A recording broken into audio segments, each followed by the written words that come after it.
We have to stop the pursuit of stuff.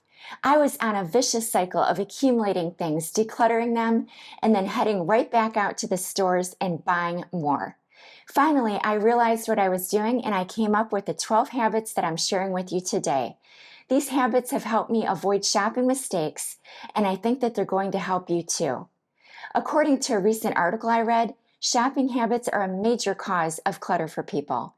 And if we want to change that, we have to shop better. It's inevitable. We're going to buy things. Now, you might stop yourself from shopping for a period of time, maybe a week, maybe a month, maybe even a no-buy year. But if you don't make some changes in your shopping behavior, all of that will be for nothing. I just bought this shirt last week. I don't know what I was thinking. It looked cute on me, but I didn't ask myself all of the questions. I didn't follow my habits that I'm about to give you. And I made another mistake. And you know what? That happens. If you follow these habits, you might not be perfect. But I can tell you this, you will be better than you were before. So let's get started. One big change that I've made is recognizing how susceptible I am to marketing tactics. Marketing tells us we won't be complete until we make this purchase. We can't live without this item. It is signage with beautiful people, and they're perfect. Their hair is utterly perfect. Their clothes are perfect. There's no wrinkles. There's no cat hair on them. These are all of the messages that we're bombarded with, and half the time we don't even realize this is going on. If you're picking up an item and you never went into the store for that item, yet you're looking at it and you're highly evaluating it, make sure that you ask yourself the tougher questions like I didn't when I bought this shirt. Did I go into the store for this item? Is it going to be a long-term purchase, a quality item that will last? And I'm not turning around after I wash it a couple of times and throwing it out or decluttering it. Hi, I'm Bren. I'm so happy you're here. I share weekly videos on simple and minimalist living, decluttering and organizing, creating a cozy home, and ways to live your best life. If you love these topics as much as I do, please subscribe to my channel. This one and the last one are my absolute favorites. I had such a problem, and let me know in the comments if you have had the same exact problem. But if there is a collection of something, I felt compelled to buy all of it. And I have a prime example with this one.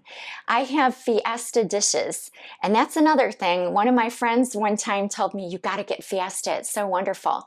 It's durable, and that it is, and it's beautiful, I agree. But maybe I could have had a different option. I was very prone to buying things because somebody else thought it was a good idea at the time. Am I happy with it? Absolutely. I love this stuff. And if you're in the market for dishes, I actually highly recommend Fiesta. I will put a link in my description for you, but don't you dare buy it unless you are absolutely making an intentional purchase. But this stuff is very durable. I've actually had it, I think, going on 12 years. But the only problem I have with it is that it comes in so many colors. And so every time they would come out with a new color, I felt compelled to add it to my collection. Well, guess what would happen? I would end up buying 2 place settings every time in whatever color it was. I ended up with 24 place settings of just my everyday dishes. Make sure that you don't make the mistake like I did of thinking that you need to add to your collection, that your collection is incomplete. So for me, I identified that I like to shop in the spring and the fall. Those, for whatever reasons, I guess it's the season changes that make me evaluate my wardrobe. This is something definitely with clothes for me, but it makes me evaluate my wardrobe and see, hey, I think I need this, that, or the other thing. So that exposes me to shopping. Well, the next thing you know, I'm searching through all of these different websites. I'm ordering stuff. It doesn't work out. I got to send it back. And it becomes this vicious cycle. So knowing that these times of year are a struggle for me, I try to make a very good list of things I absolutely need. And what I do is when I go into the store, I go right to that item. I try to get in and out. So just monitor yourself after you've identified these times that are a struggle for you, and be extra careful at those times of year, or even the times of maybe even the month. Maybe you have a period of time where you have a little bit more free time. One mistake that I steer clear of now is shopping for things only because they're on sale. I would always be the one that would go straight to the sales rack and pick out whatever it was that was on the sales rack, even if it wasn't something I wanted in the first place when I went into the store.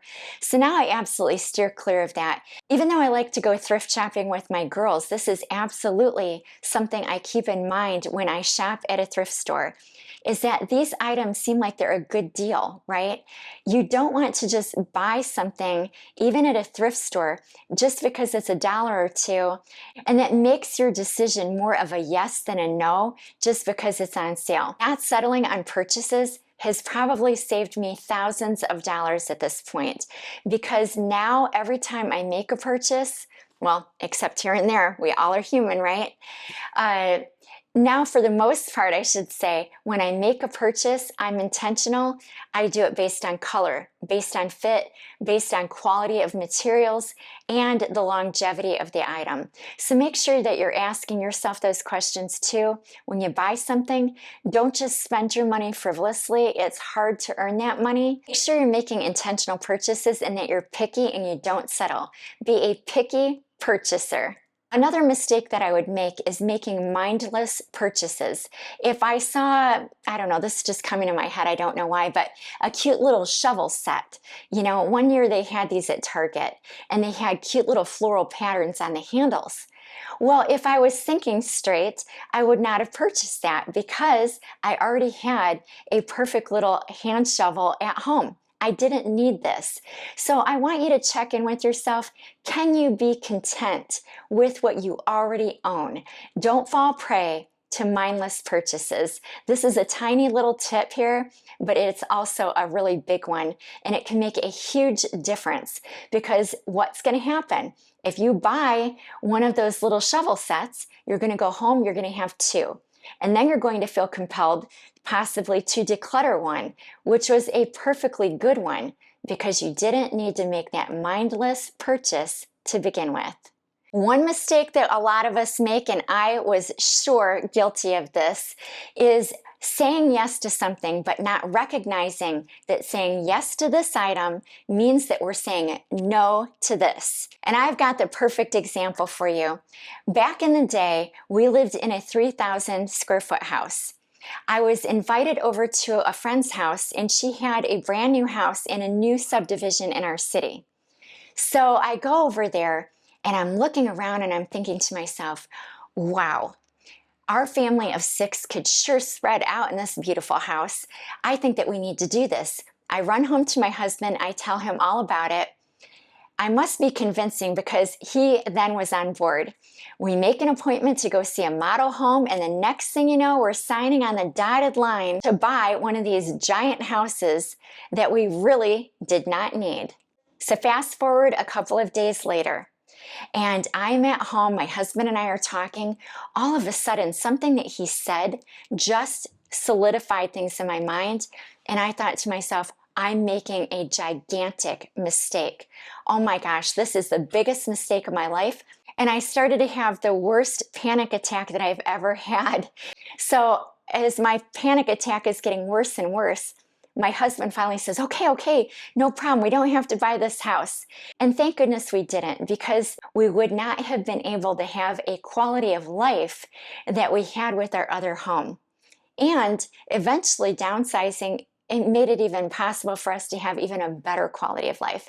So saying yes to that big home would have certainly meant that we would have had to say no to travel, no to activities for our kids, just so many no's in other areas, just because we said yes to this one big purchase. One big change that I've made is making sure that I don't spend too much time shopping in any given week.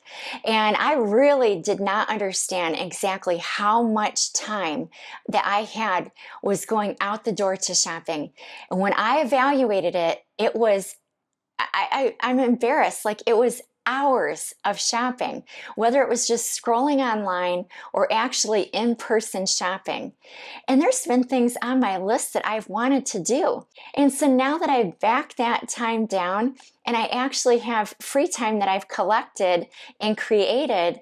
It is amazing what you can do when you recognize how much time that you're wasting doing those other tasks and instead redirect it to something that is going to benefit you and make you grow as a person. So this week when you're shopping, I want you to just write down or keep track of all of the time that you're spending, whether it is online or in an actual store. Take that exact amount of time next week, and instead of shopping, I want you to do that thing that you've wanted to do.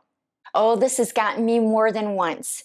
Buying something just because there was only one of it left on the rack in my size. I am so glad I'm done with this. So if it's not 100% yes when I'm looking at that, even if there's only one of my size on that rack, or maybe they only have a few left online even, if it's gone, it wasn't meant to be. So you know how online when you're shopping and you're going to make your purchase and it says, save your payment information? Don't do that. That little space of time that you give yourself in order to go get your card and then have to type it in to that website, that might be just enough time for your brain to know, hey, this isn't a good idea. I don't need to make this purchase. So never ever save your payment information on a website that you like to frequent. And if you have already, delete it. And maybe if you're like me and you have one of those websites that is really a trigger for you, Poshmark is one for me. I have deleted my account after every purchase. So if there's something that I need that I can't find anywhere else, but I find it on that website, I delete my account every single time I'm done with that purchase. That's just a little trick I do for myself. Maybe it'll work for you as well. When you have a mindset of giving and not getting, that is also a game changer. So I want you to think about this. Look for those small opportunities of giving of yourself and maybe a little bit of money here and there as well. So we have a neighbor that has had a hard time recently. Our friends in the neighborhood all got together and we were able to come up with a schedule where we delivered meals over there for 2 weeks. And I think that that made a huge difference, because when you give, you are not focused on getting. You're not focused on the next thing that you're going to buy. It just changes how you think, and it makes the world a better place. So give this a shot. The next time that you're thinking of getting something, think of how you can give instead. Are you a review checker? Well, that was a big mistake of mine for years. I would practically read any review that they had on any given item, and I didn't realize just how much time that was taking away from my life and how invested I was in what anyone else thought about a product. Right at the top of most websites, you'll have this little blurb that AI has actually done all the hard work for you, where they check over all the reviews and they give you a little synopsis at the top of difficulties a person has had with an item, or all of the good things about an item, or maybe this runs small, or maybe it runs large. Maybe this is even a purchase that people return oftentimes. Whatever it is, that is a fantastic option you have up there. But if that's not there, I challenge you to only read a couple of reviews for something. Maybe the middle of the row ones, maybe not the best reviews, and maybe not the worst reviews. Maybe just read a few of the middle ones and make a decision for yourself. You don't have to read what every single other person on earth thought about a particular item that you're considering purchasing. One big mistake that I used to make with shopping is not giving myself a designated amount of money that I could shop with every month. I used to try to not shop at all. Well, that just never was going to work, right? You're going to shop. For me, I love experiences, and so I don't mind having delayed gratification when I want to spend my money, my discretionary money, on a vacation. Because even though we spend money every year on traveling, we don't have an infinite amount of money to do that. So in the past, I've actually said no to a lot of purchases, which is my other tip. But I've said no to a lot of purchases just so I can say yes to this travel. is give yourself discretionary money every single month. It doesn't matter if it's $20 or $200. Make sure that you have a set amount of money that you can do whatever you want to with. And that one change is going to make such a difference for yourself because you can make those kind of decisions with your fun money. And you know what? You won't find yourself overspending this way. I'm going to put a link in my description with a few other videos that I think you'll enjoy, so check those out. I'll link the items in my description that I've referenced today, and if you're in the market, great. And if you're not, make sure you steer clear. If you enjoy this type of content, make sure that you subscribe to my channel. I post a new video every week.